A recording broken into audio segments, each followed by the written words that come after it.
7 Myths about low-carb diets. Low-carb diets need some demystifying because there are misconceptions and myths that persist in the media despite solid scientific information to the contrary. For example, images abound of people courting heart disease by guzzling cream and eating bacon dipped in butter while avoiding fruits and vegetables.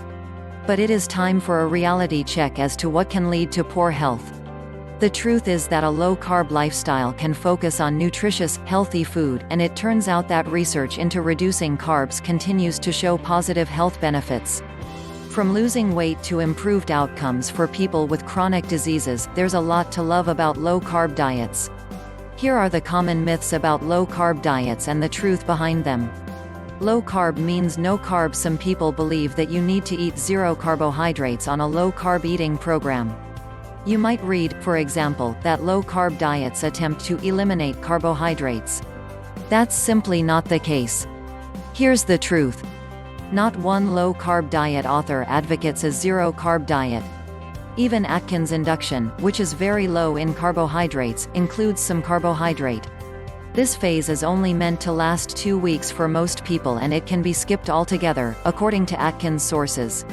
Diet authors who recommend reducing carbs have different target levels for carbohydrates. These targets may be based on factors including size, gender, and activity levels.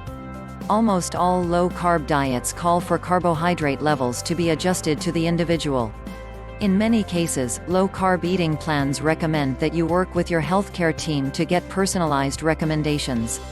Low-carb diets discourage fruits and vegetables because the calories in vegetables and fruits mainly come from carbohydrate. People believe that they are not allowed on low-carb diets. This is not true. Here are the facts. Non-starchy vegetables are usually at the bottom of the low-carb pyramid. That means that they provide the foundation of the diet, oftentimes replacing grains.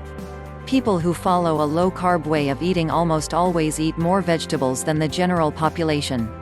For the most part, vegetables and low-carb fruits are the main sources of carbohydrate consumed when following a low-carb eating plan. Low-carb diets don't provide fiber. The role of whole grains and specifically of fiber has been widely promoted in the media. For many people, whole grains and fiber can provide a benefit. There is a concern that low-carb programs eliminate fiber because they generally limit grains. Again, this is not accurate. Here's the truth behind this assertion. Since fiber remains undigested in the body, it is encouraged in low-carb diets. In fact, it lessens the impact that other carbohydrates may have on blood sugar. Many low-carb foods are high in fiber, such as leafy greens and other vegetables. And on diets that encourage carb counting, fiber does not enter into the calculation.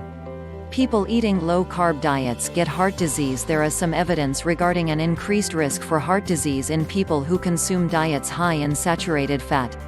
But there is also evidence to the contrary. But most experts agree that some fats are healthier than others. If you are on a low-carb diet, you have the option of choosing healthier fats, such as poly or monounsaturated fats. Rather than contributing to heart disease, there are health benefits of low-carb diets that are associated with heart health. Study after study shows that blood pressure, cholesterol, triglycerides, and other markers for heart disease risk improve on low-carb diets. Even low-carb diets with a lot of animal fat and protein haven't been shown to raise the risk of heart disease. Low-carb diets will damage your kidneys. Some people have heard that low-carb eating causes kidney damage.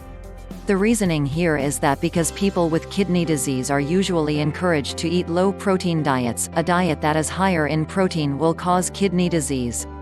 But what matters is where a person's kidney health was when they started a low-carb diet. A low-carb diet is usually not higher in protein than the latest recommended levels. And protein recommendations vary based on a wide variety of factors. While many Americans get much more protein than needed, there's no correlation with protein compromising kidney health in otherwise healthy individuals on a low-carb diet. Low-carb diets can suck calcium out of bones. There is a lesser-known belief that low-carb eating damages your bones. This is based on the idea that low-carb diets are generally higher in protein. People on higher protein diets tend to have more calcium in their urine. But this turns out to be a red herring. Studies have shown that protein, rather than causing bone loss, actually protects our bones from bone loss.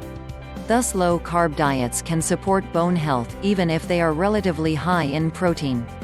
A word from Verywell: you don't have to look far in the media to find misguided facts about low-carb diets similar to these.